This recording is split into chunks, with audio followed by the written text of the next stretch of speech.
上次咧，我哋就讀過呢個6至8章嗰個經文選讀啊。今次咧就會講個內容啦。上次咧亦都俾大家睇過呢幅圖畫，就話即係我已經由備戰1到5章嘅備戰咧，進展到咧6至12章嗰個三區個戰役啊。咁今次6至8章就係聚焦呢度，上次都講過啦。咁好啦。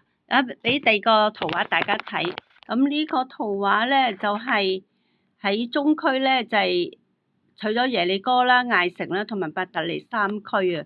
咁俾另外一個圖畫大家睇咧，就係關於嗰個耶利哥嗰個好難攻得破嗰個城牆啊，因為咧佢有內城牆同埋外城牆啊，同埋好堅固噶，咁所以咧靠神嘅神蹟先至可以攻破咯。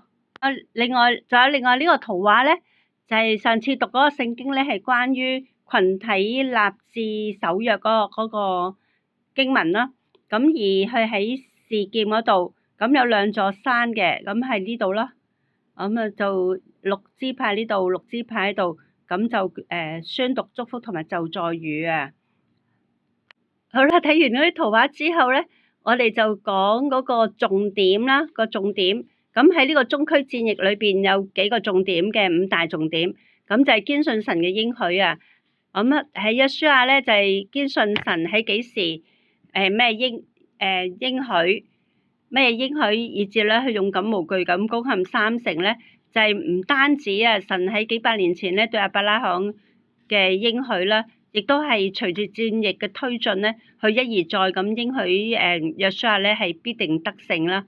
咁今日咧聖經都有好多永生永福永地嘅應許，自己係咪堅信呢個應許？如果係嘅話咧，係對自己有咩影響咧？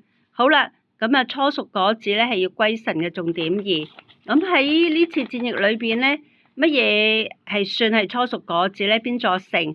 就係第一次頭一個打贏嗰個耶利哥城啊，咁佢個初熟果子點樣處理咧？就係所有個戰利品咧，一係燒毀，一係咧殺盡，一係咧就燒唔毀嘅金銀銅器咧，就要送入庫房裏邊咯。咁好啦，除咗拉合嗰家人之外，咁今日自己以何物為初熟果子，點樣去處理咧？好啦，仲有第3、4、5點咧，下一集先講啊。